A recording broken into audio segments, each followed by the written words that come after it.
अस्सलामु अलैकुम रहमतुल्लाहि व बरकातुहू। दोस्तों, आज हम इतिहास की उस महान और बहादुर शख्सियत की दास्तान सुनेंगे जिन्होंने करबला के जुल्म के बाद भी यजीदी हुकूमत की ईंट से ईंट बजा दी, यानी बीबी ज़ैनब की मदीना वापसी और उनकी वफ़ात का दर्दनाक मंजर। करबला से वापसी और असीरों का सफ़र।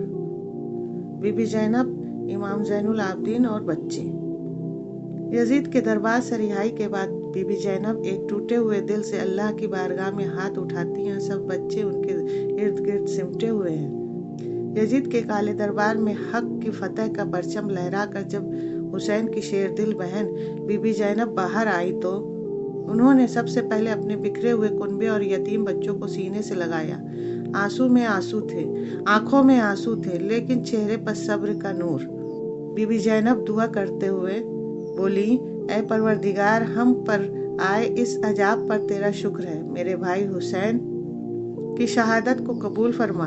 इन बेगुनाह और सहमे हुए बच्चों को अपनी हिफाजत में रख। मौला हमें इतनी हिम्मत दे कि हम इस उजड़े हुए काफिले को वापस मदीने ले जा सके।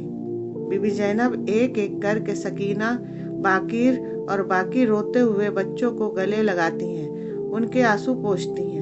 इमाम ज़ैनुल आबदीन बीमार हालत में भी बच्चों को संभाल रहे हैं। लूटपाट, जुल्म और तौहीन की इंतहा देखने के बाद अब ये काफिला वापस शाम से मदीने की तरफ मुड़ रहा था।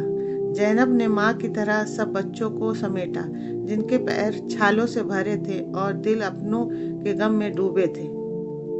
बीबी ज़ैनब बच्चों से कहती हैं, मेरे बच्चों, हौसला रखो। तुम्हारा बाबा और भाई ज़मीन पर भले ना हो, लेकिन उनका साया हमेशा तुम्हारे साथ है। हमें मदीने पहुंचकर करबला का पैगाम जिंदा रखना है। रेगिस्तान की तपती धूप, तेज हवाएं और काफिले की धीमी रफ्तार प्यास और थकावट से बेहाल है। रास्ते में जब भी कोई पड़ाव आता है, अहले बैत को हुसैन की याद रुलाती है। ये वापसी का सफ़र आसान नहीं था। रास्ते के हर मोड़ पर करबला की खौफनाक यादें थीं। जालिमों ने जो जख्म दिए थे वो अब भी हरे थे। भूख और प्यास, रेगिस्तान की तपती रेत और पानी की कमी बच्चों को तड़पाती रही। हुसैन की याद, जब भी काफिला किसी साये में रुकता, बच्चे अपने भाइयों और वालिद को याद करके बिलख पड़ते। बीबी सकीना का गम, रास्ते भर बीबी ज़ैनब का दिल अपनी लाडली भतीजी सकीना के गम में तड़पता रहा, जो जिंदाने शाम में ही छूट गई थी। इमाम ज़ैनुल आबदीन संभलते हुए, फूफी अम्मा, बच्चों की हालत देखी नहीं जाती। हर कदम पर इन्हें सिर्फ करबला का मंजर याद आता है। ये सफ़र हमारी रूह को झकझोर रहा है। मदीने की तरफ बढ़ता काफिला धीरे धीरे मदीने की सरहद के करीब पहुंचता है। दूर से मदीने की खजूर के पेड़ दिखने लगते हैं। सब सोगवार रोने लगते हैं। बीबी ज़ैनब मदीने की तरफ देख कर बोली, ऐ मेरे नाना का शहर, देख, हम वापस आ गए, लेकिन हम अकेले आए हैं। तेरा हुसैन, तेरा अब्बास, तेरा अली अकबर सब करबला की रेत पर सो गए। हम सिर्फ इन यतीम बच्चों को बचा कर ला पाए हैं। यजीदी फौजियों ने रास्ते भर अहले बैत के साथ बेहद जुल्म किया, उन्हें बेपर्दा किया, भूखा प्यासा रखा और कड़े पहरे में पत्थरों व तानों के लफ्ज इस्तेमाल किए। जब भी कोई बच्चा भूख, प्यास या यतीमी के गम में रोता, बीबी ज़ैनब उन्हें सीने से लगा लेती थी। वह बच्चों को याद दिलाती थी कि वे मोहम्मद साहब के घराने के हैं, इसलिए उन्हें इस मुश्किल वक्त में भी सब्र रखना है। करबला के मैदान में अपनों को खोने के बाद जो भी बचे थे, बीबी ज़ैनब ने उन्हें बिखरने नहीं दिया और हर कदम पर उनका हौसला बढ़ाया। यजीदी फौजियों ने रिहाई के बाद भी काफिले के लिए अपनी नफरत कम नहीं की। कैदियों को कड़े पहरे में और बेहद कड़े रास्तों से ले जाया गया।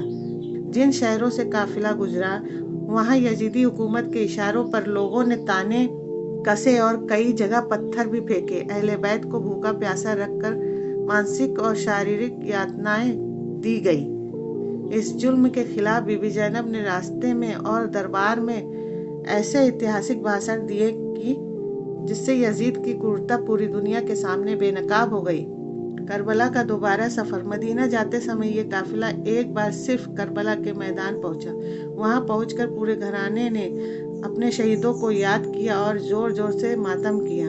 जब ये काफिला मदीना पहुंचा तो पूरा शहर गम में डूब गया। बीबी ज़ैनब जब अपने नाना की रोज़े पर पहुंची तो उन्होंने रो रो कर करबला और यजीदी दरबार के सारे जुल्म बयान किए, जिसे सुनकर मदीने का हर शख्स रो पड़ा। कूफा और शाम के बाजारों का जुल्म सहने के बाद जब बीबी ज़ैनब मदीना वापस लौटी तो उनका दिल अपनों के गम में छलनी था। मदीने में कदम रखते ही उन्होंने अपने नाना के रोज़े पर जाकर पूरी दास्तान रो रो कर बयां की। पूरा मदीना अहले बैत के इस दर्द से गूंज उठा। मदीना वापसी के बाद भी बीबी ज़ैनब खामोश नहीं बैठी। उन्होंने इमाम हुसैन की शहादत और यजीद के जुल्मों को आम लोगों तक पहुंचाना जारी रखा। उनके बयानों से मदीने में यजीदी हुकूमत के खिलाफ गुस्सा भड़कने लगा।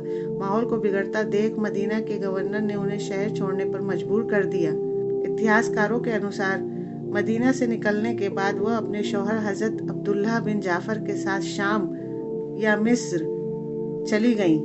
करबला के गहरे सदमे, अपनों को खोने का गम और कैद की अमानवीय यातनाओं के कारण उनका स्वास्थ्य लगातार गिरता चला गया। आखिरकार करबला की जंग के महज 1 से 1.5 साल बाद 15 रजब 62 हिजरी को इस महान और बहादुर बीबी ने दुनिया को अलविदा कह दिया। अत्यधिक मानसिक पीड़ा और बीमारी ही उनकी वफात का कारण बनी।